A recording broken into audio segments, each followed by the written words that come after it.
I love you. I know. Howdy all, I'm Adam the Renaissance Nerd, and as promised, I spent the weekend making sure I finished reading the book.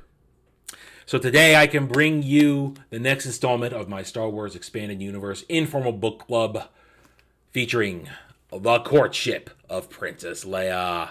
One of my favorite books in the Expanded Universe. I believe now this is the third time I've read it all the way through. And I love it as much as I did when I read it over 20 years ago. This book is fantastic. I love it. We're going to have a lot of fun here. We're going to go over the book, what happens in it generally. I'm not going to say every little point, but we're going to go over it in general. I'm going to tell you what I loved about it. I'm going to tell you what I didn't like about it, because there are problems. It is not a perfect book. It isn't perfect, but I still love it.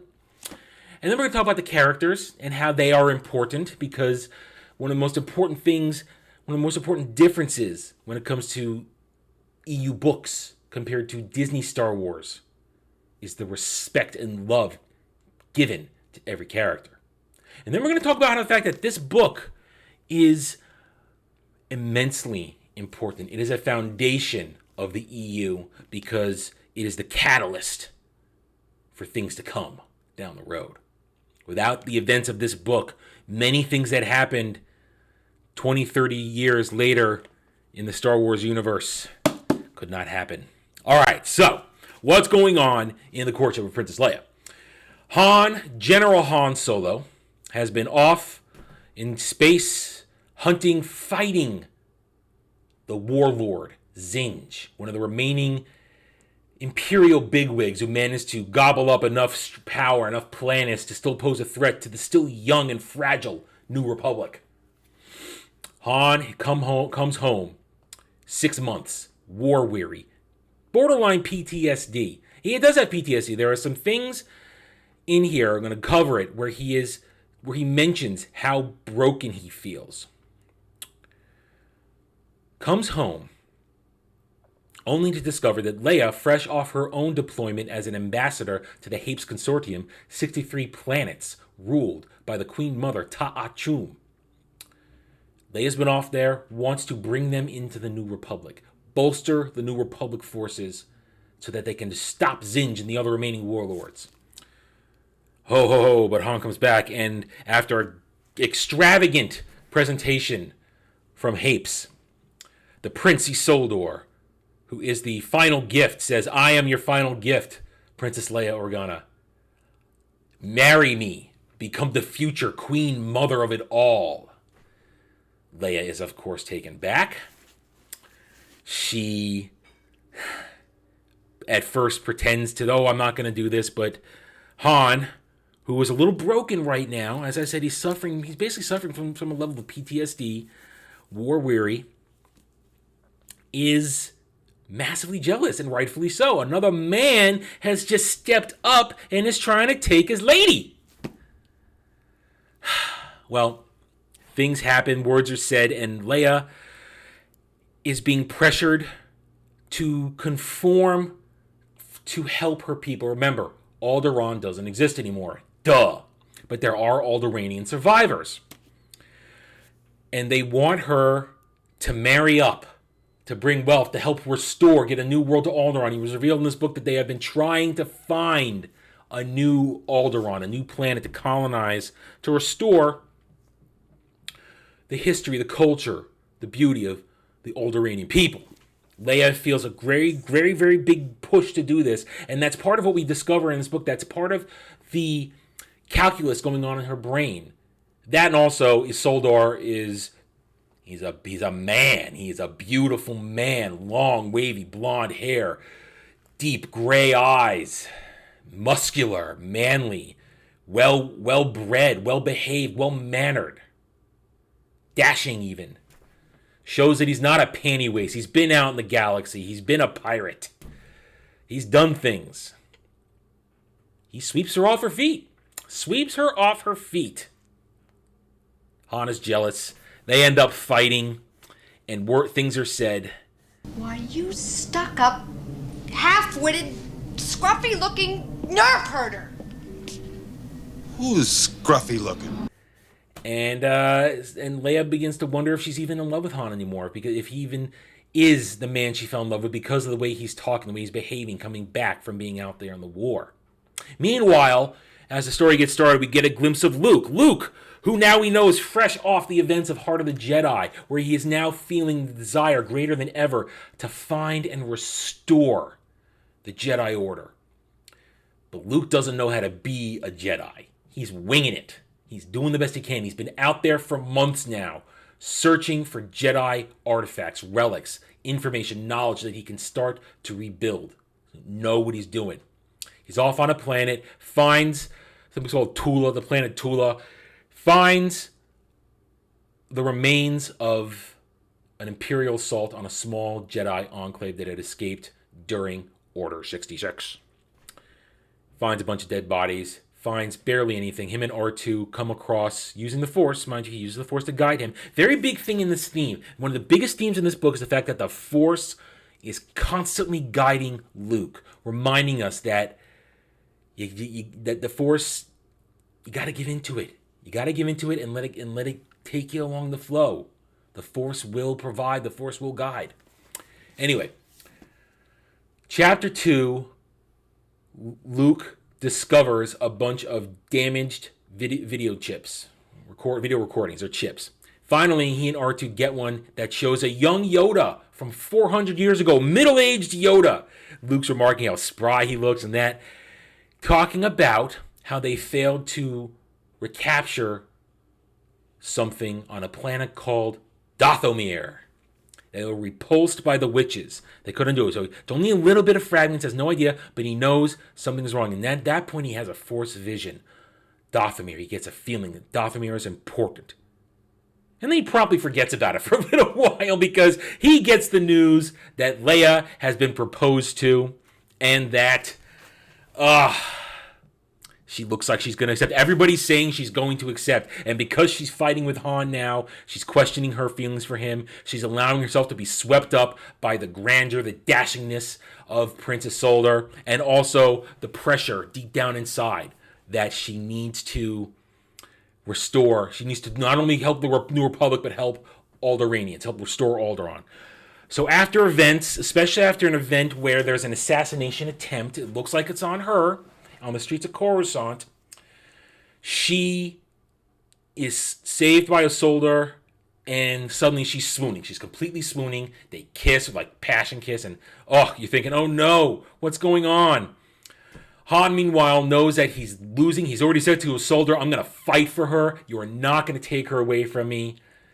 And pretty soon, Han goes on a bit of a binge because he realizes I need to make my... He convinces himself that he needs to be more than he is. And he goes on a bit of a gambling binge. Basically takes out a mortgage, a loan on the Falcon, gets a few million credits, goes on a big Sabbath playing spree, and ends up in an epic game on page 43. This epic Sabbath game, and I've always wanted Sabbath to be represented in a game. The games I've ever played, it's never been there. But on page 43, Chapter 5, it's Chapter 5. The entire Chapter 5 is the epic Sabbath game where Han basically wins over 800 million in credits and a planet. He wins the deed to the planet Dathomir, and he thinks, bam, I can give Leia a planet for New Alderaan. Look what I can do. I'm going to go to her. He tries to do it. They're still fighting. She basically throws him out. I just assumed it's a Wookiee. I can arrange that. You could use a good kiss. One point, Isolde comes to the Falcon. They have words. We're two alpha males. They don't actually come to blows, but a lot of things are said, and Han realizes that he's got to do something drastic. He has to do something drastic. Well, he asks 3PO for help. And 3PO gets some great characterizations. And of course, 3PO has some of the cringiest moments in this book. 3PO he tells 3PO, go dig up dirt on Isolde and do this and that. But in trying to dig up dirt on Isolde, 3PO discovers that Han may actually be the king of Corellia. The king of Corellia. And they go through this whole big scene during a presentation where Leia is supposed to accept she's gonna go to Hapes for like 8 months. And 3 weeks, a big announcement, and everybody's like, "What? You're a king?" And Han just like ducks out of there. We find out why later.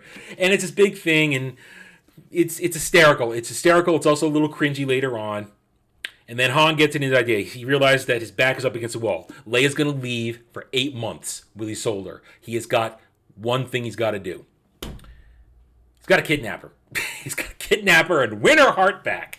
So what he does is he steals this tool. One of her gifts from the Hapens was basically a gun of command, which shoots an electromagnetic pulse that kind of overwhelms the brain's nervous system, the brain's neurons, and makes somebody very pliable to commands. So in a very cringe moment too, Han basically goes into Leia's apartment on her flagship, the Rebel Dream, and when she doesn't agree to go with him, he shoots her with the gun and says, "Let's go, we're going," and she goes with him. And he stashes her in one of the Falcon smuggler compartments, and they fly off to Dathomir. Nobody knows where it's going. Everybody puts a bounty out on Han. Ta'a Chum, the Queen Mother of Hapes, shows up, demands Isolde step down because she's going to hunt down and kill Han. Bottom line is, at this point, Luke shows up, discovers that Leia's not where she was going to be, heads back to Coruscant, convinces the Queen Mother and Isolde to let him and Isolde go after Leia. Revealing never once does he reveal to anybody in this book that Leia is his sister. I find that interesting. It's one of the interesting points in this, that he never tells Isolde that Leia is his sister. I guess that at this point, that is something that a lot of people, that they're still kind of keeping on the down low, because they're still, I don't think at this point anybody has revealed openly that Vader was Anakin Skywalker. I don't think that has been revealed yet, but to the public, that is. So they're still keeping it on the down low, that maybe not that they're brother and sister, but the fact that Vader's still their father, their biological father. Point is, it's very funny in the book that never once does Luke reveal to Isolde that Leia is his sister. I find that interesting. Anyway, so the Queen Mother agrees after showing very bigoted views on the Jedi. She hates the Jedi, and that's going to come into play later at the end of the story. Isolde convinces her, "I'm going to go," and Luke and Isolde have found at this point that they've gone to Dathomir. The Queen Mother had already figured it out, but Luke found it. That's one of the interesting things about Luke. Luke is a big-time Jedi detective in this book, and it's very cool. There's a lot of detective Jedi work, and I really dug it the whole time whenever he did that. It's just showing that Luke's grown so much as a Jedi. And even at the end, the scene at the end is fantastic. Anyway, so Leia wakes up on the Falcon, and she's pissed off, and after really some great back and forth between Harmon, classic like pre-relationship anger and banter. Han, remember, Han he is desperate. He is desperate right now. He loves her so much. He's just desperate. He doesn't do anything. He says, "I'll make you a bet.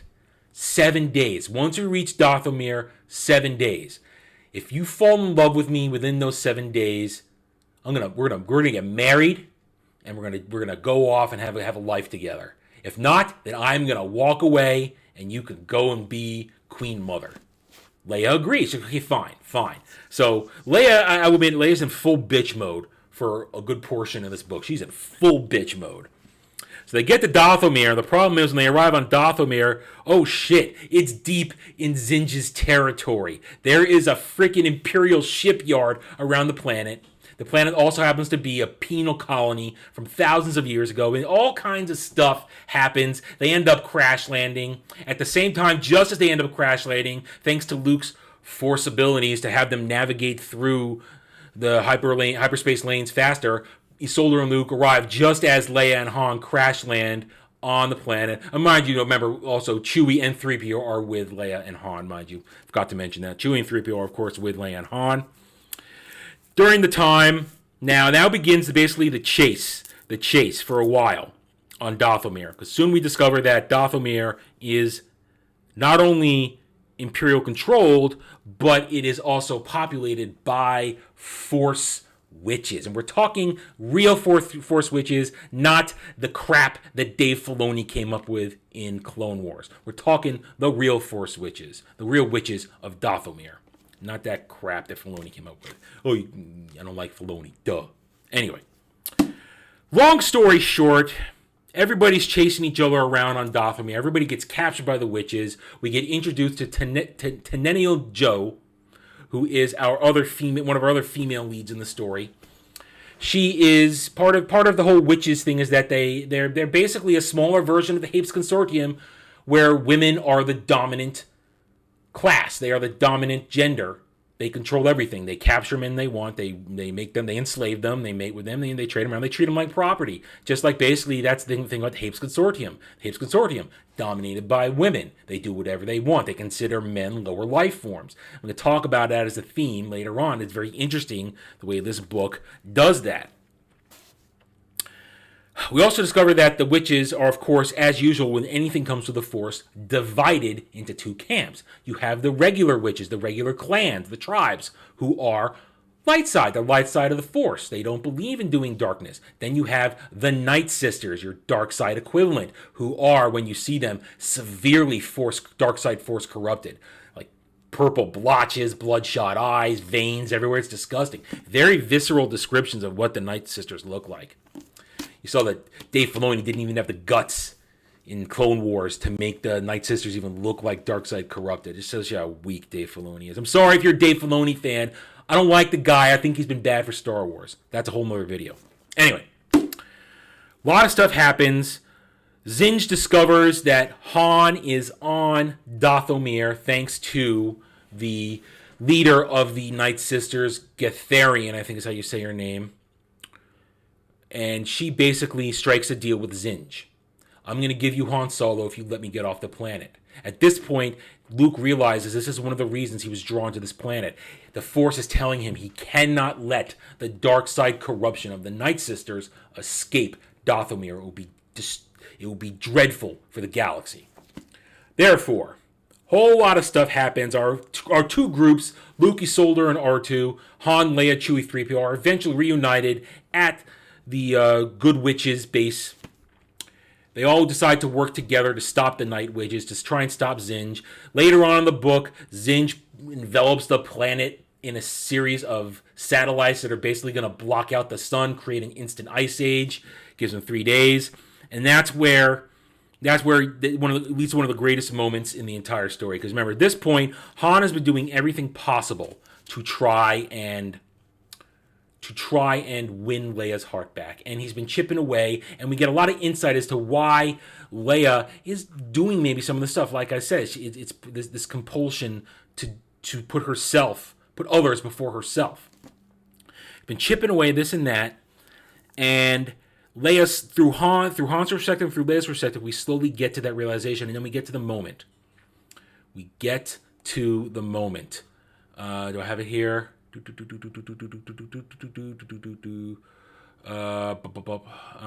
I don't think I put it down here on the exact page. Wait, yes, I did. Wrong section. There we are. On page 291, 292. What happens is it's revealed, 3PO and R2 reveal that if Han is turned over, Zinj will lift the satellite and the planet will be destroyed. And Han realizes he's got no choice. He has to turn himself over. And he does it's sincere. It's like, that's it. I got no choice. Got to do this.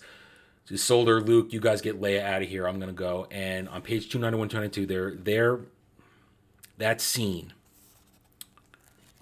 the scene there is just so it is a scene that is stuck with me forever, where he's walking off and Leia's chasing after him, and it all comes crashing down on her.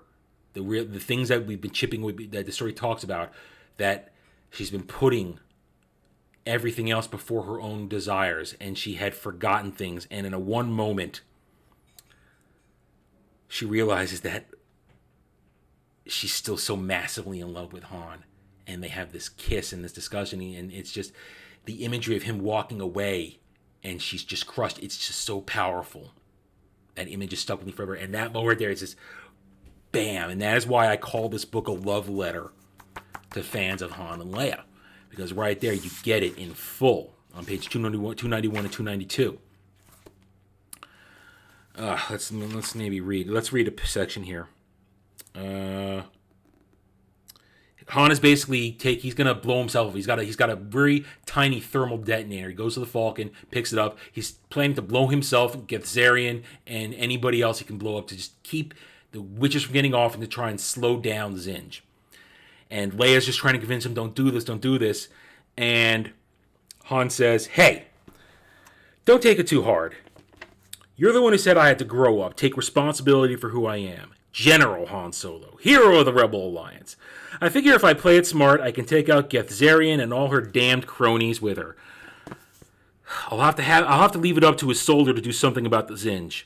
He's a good man. You made a good choice, really. See, Han just wants her to be happy in the end, and he knows that he wants her to be safe. Overall, her safety matters more than his own.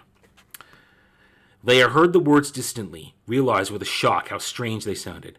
She hadn't thought about her involvement with Isolde for 3 days, hadn't really believed she had ever made a choice, because she hadn't made a choice. Deep in her heart, she'd still been waiting to see if she loved Han. Yet she knew that that wasn't true. She'd chosen Isolde out of necessity. Her people had needed her to wed the Hapen worlds, and she had responded to those needs. As long as the Empire remained a threat, she hadn't been able to see any other path she could take. See what I'm talking about? She glanced down at Han's belt line, tried to sound calm, controlled. Yeah, she said. That ought to do. He's tucked the thermal detonator behind his belt. I've got to say, you really look good with a bomb strapped to you.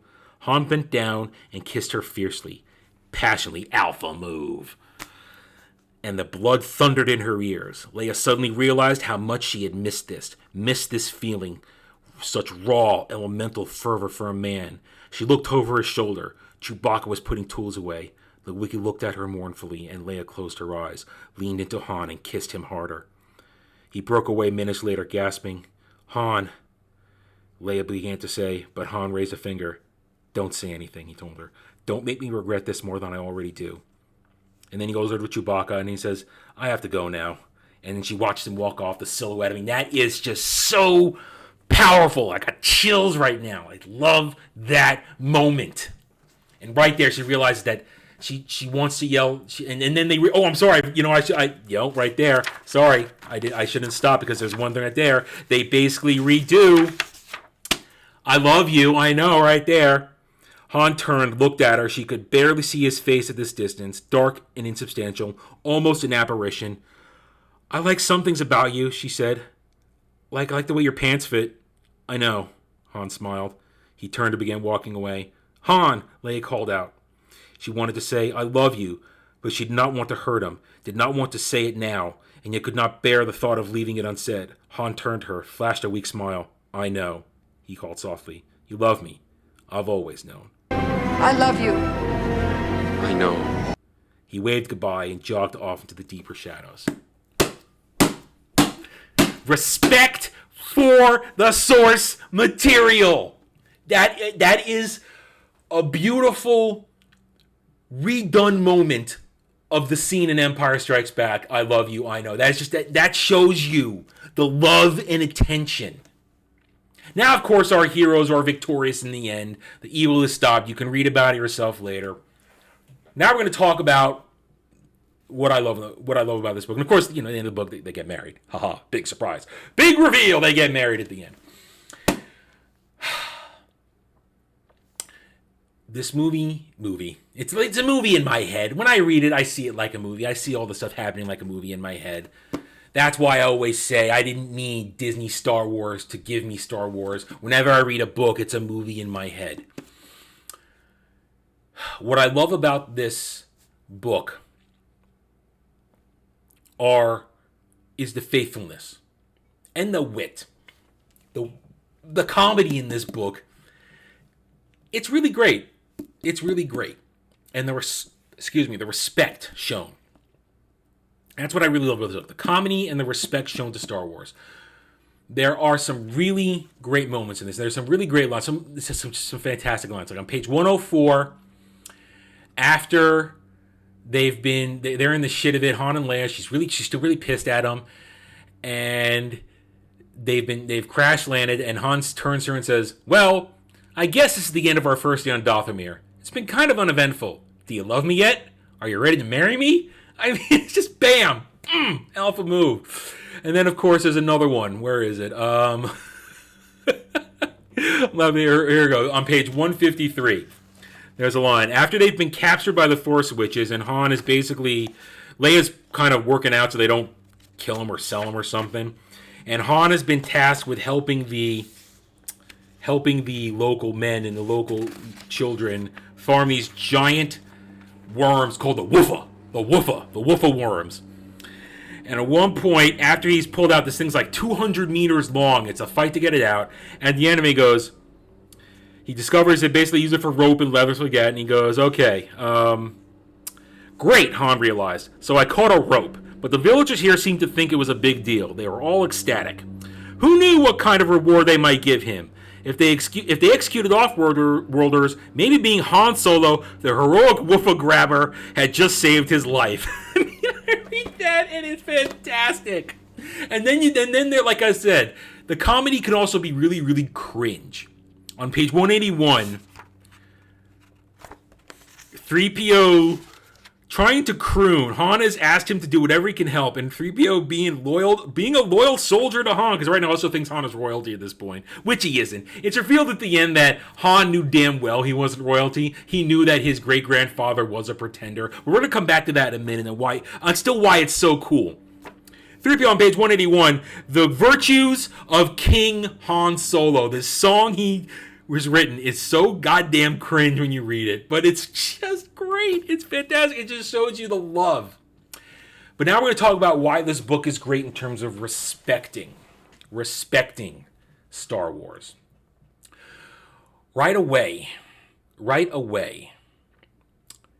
it gives you the powerful emphasis of how it's not just space wizards.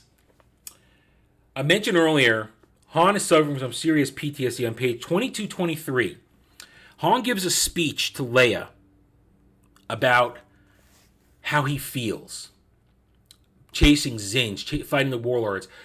And it's a great exposition of the effects of long-term warfare, also known as PTSD.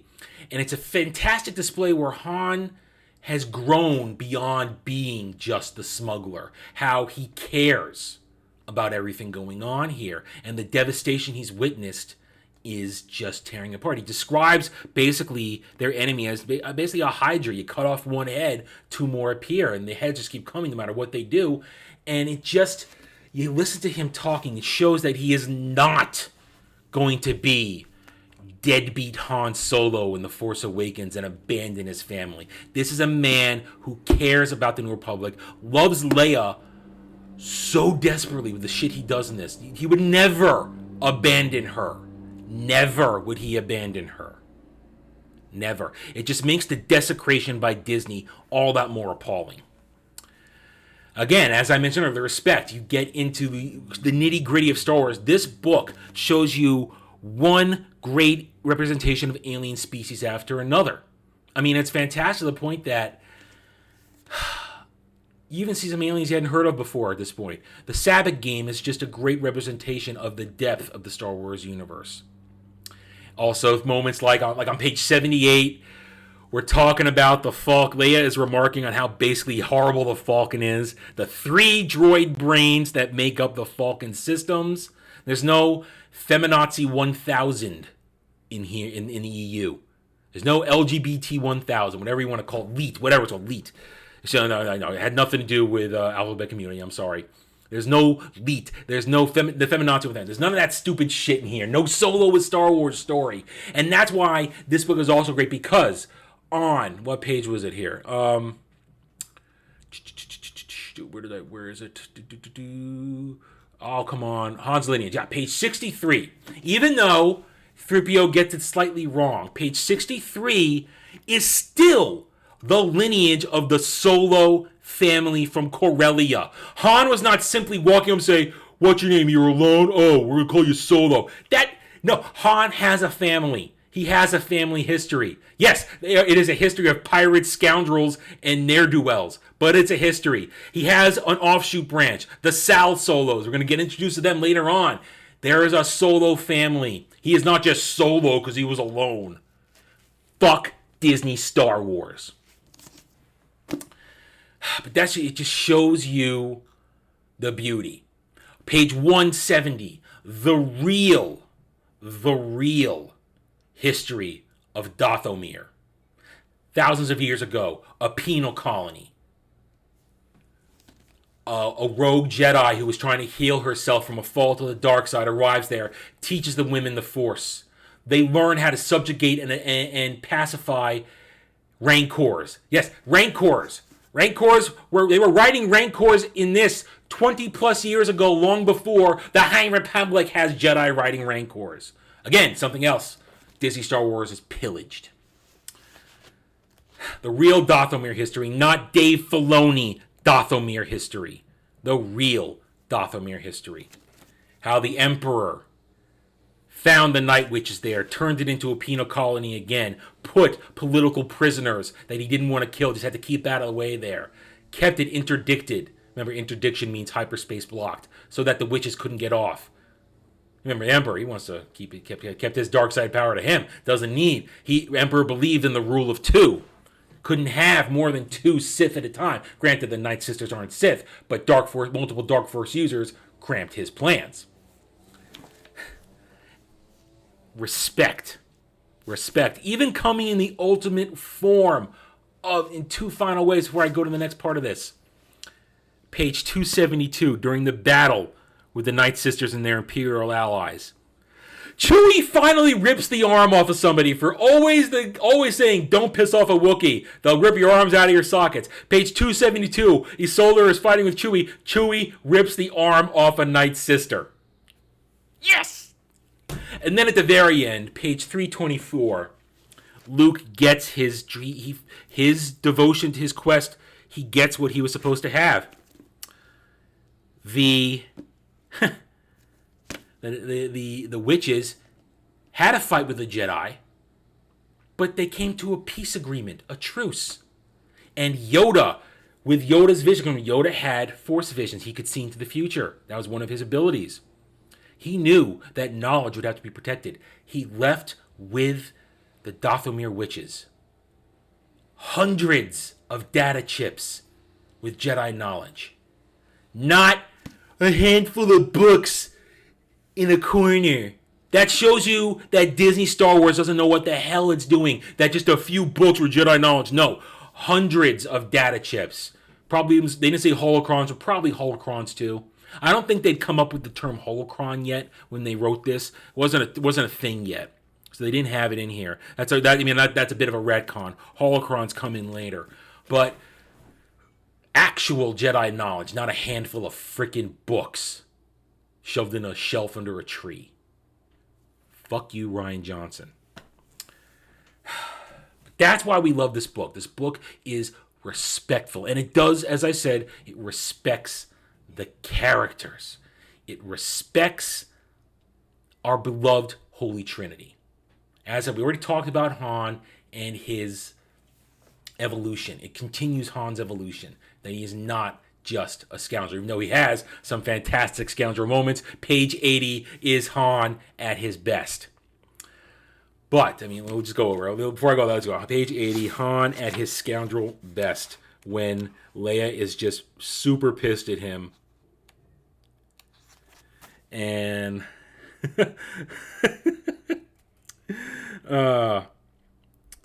that's when Han basically shoots her with the gun of command. It's just, yep, I'm gonna be a scoundrel. I'm gonna do something that's way over the line here, but I'm desperate because I love you.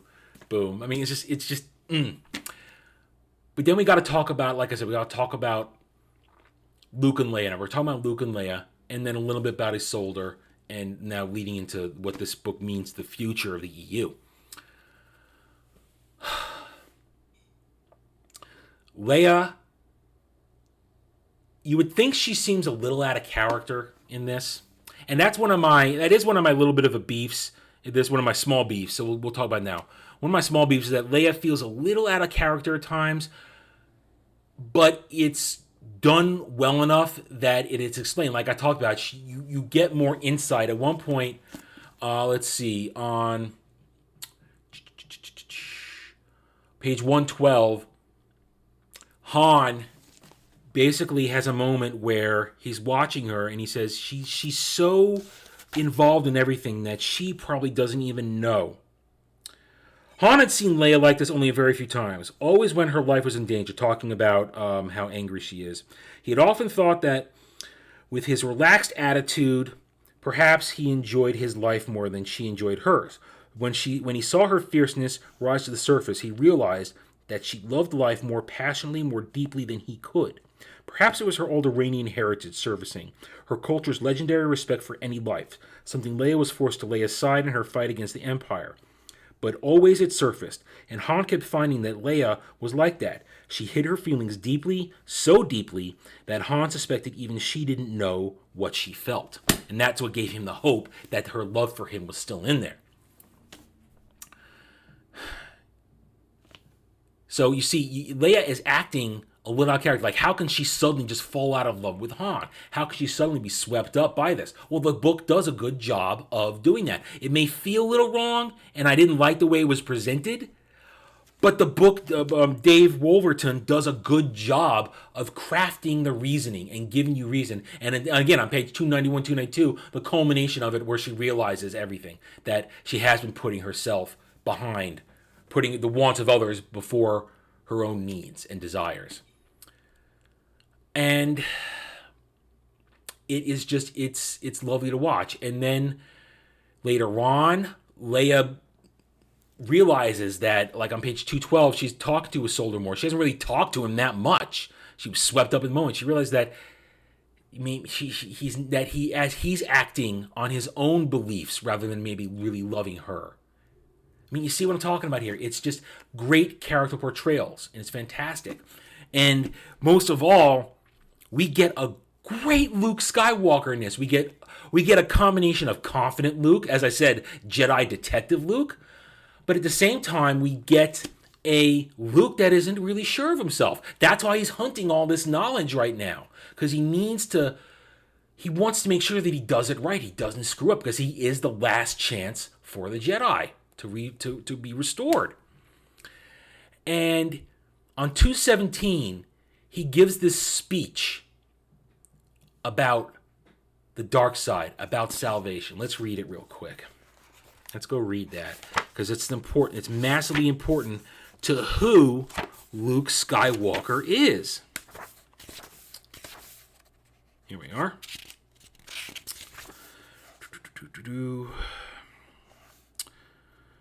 He's talking to Tenenio about the fact that Night Sisters, friends of hers, turned to Night Sisters that they've just recently, and that what hope is for them when they've gone so far. Luke responds, "Some of them you may win back from the dark side," Luke said. "If you feel good in them still, then you must awaken them to that if you can. But don't be fooled. The dark side can be compelling, and some turn completely from the light, become agents of evil. Remember the good that was once in them, if you can. Love them for it, but don't let them sway you. The agents of evil seldom reveal themselves willingly." Tenennial responds, "You said that those who follow the dark side can be won back, but what if you yourself become tainted? How can you free yourself?" "Then you must turn away from the dark side with your whole heart. Give up your anger, give up your greed, give up your despair." Luke Skywalker, the man who always sees hope, the man who always sees a chance for salvation. Even in 269, when he comes face to face with Gethzarian, and she beats him because he didn't prepare himself well for that fight. He wasn't prepared. It shows you that as powered up as Luke is right now, he still isn't all the way there. On page 269, he faces up against her. And even in a moment as horrific, dark side filled that she is, Luke says to her, and she is way far gone, "I've met your kind before," Luke said. "Listen to me, Gethzarian. Turn away from the dark side before it's too late." He's facing off the most powerful dark side user on that planet. The horrific thing she's done, he's been told. He gives her a chance to turn away, to be redeemed. Luke Skywalker. This is Luke Skywalker. Anything you see from Disney still leads to Jake Skywalker, the man who gave up on the galaxy, the man who gave up on hope. That is not Luke Skywalker. That is Jake Skywalker. Luke Skywalker never gives up on anybody or anything. Sometimes he might doubt himself, but then he finds it, because when he's dying, after he gets there, he does a force attack, a dark side attack that basically blows out blood vessels in his brain. Luke has, for lack of a better term, a come to force moment where he feels the entire life around him on Dathomir feeding into him, restoring him, saying, "We are the light, we are with you, we give you, we sense your goodness." The animals, the trees, they give him the life force he needs to heal himself. And at that moment, Luke levels up and he realizes that the force is everywhere. All you have to do is listen and open yourself up. And he has an incredible moment when they save Han from the Imperial prison, from the Night Sisters and everything else. Luke is one man flying the Falcon and shooting it. I mean, he's total, basically, his eyes are open, but he's basically in a force trance, and he's flying the Falcon. He's doing every job on the Falcon himself. It's incredible. You got to read that scene. It's towards the end. I forget the page right now. I didn't mark it down. It's in the late 200s into 300s when they're basically rescuing Han. It's fantastic. That moment is just that's one of the moments of this book that stick out in my mind. Luke's super leveling up. So you get Jedi Detective Luke, you get the hopeful Luke Skywalker, you get the Luke Skywalker who's so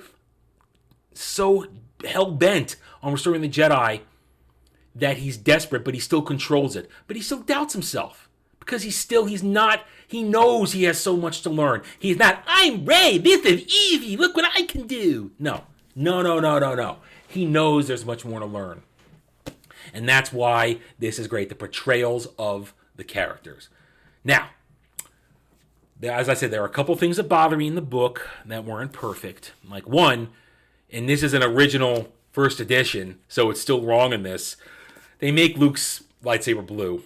It's like, what are you doing? Come on. Occasionally, there are problems with some of the phrases. They actually misquote Yoda at one point from Empire Strikes Back. I felt that one moment when Han, on page 154, somebody does a mind trick, a Jedi mind trick on Han. One of the Night Sisters does, and he kind of falls for it. I mean, Han, mind tricks, persuasion only work on the weak-minded, and Han is not a weak mind. Now, you could argue that between his exhaustion at this point in the book, his PTSD, that he would be a little susceptible, but I don't know. I think Han should not have been susceptible to a Jedi mind trick or a force persuasion technique. I don't think he should have had that. What else did I like? Did I not like?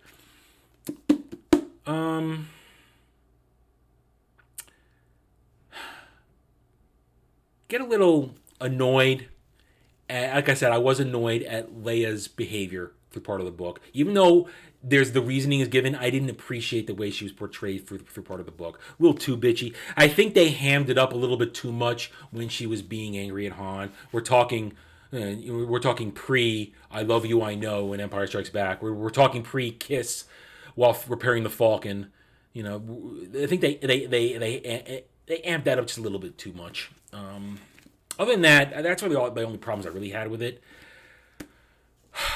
Why is this book important? Final topic here. Why is this book important?